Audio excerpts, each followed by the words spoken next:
Hindi na nakaporma pa ang isang high-value drug suspect matapos itong masukol ng Taguig City Police sa ikinasang bypass operation kung saan na-recover ang tinatayang 756,000 halaga ng hinihinalang shabu.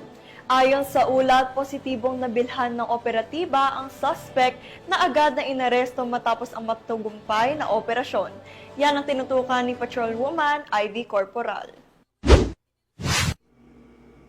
Nasa kote ng mga operatiba ng Taguig City Police Station ang isang high-valued individual na kinilalang si alias Florentino, 56 anyos, sa isang matagumpay na bypass operation. Na-recover mula sa suspect ang tinatayang 52.5 gramo ng hinihinalang shabu na may standard drug price na 756,160 pesos.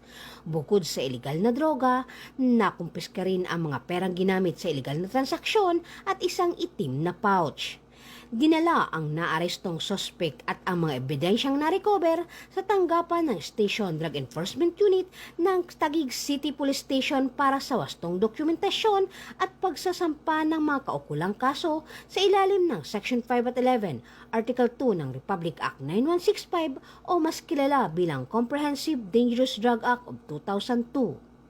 Mula dito sa Camp Bagong Diwa, Bikutan, Taguig City, ako po ang inyong PNN correspondent, Patrolwoman Ivy Corporal, alagad ng batas, tagataguyod ng Balitang Pulis.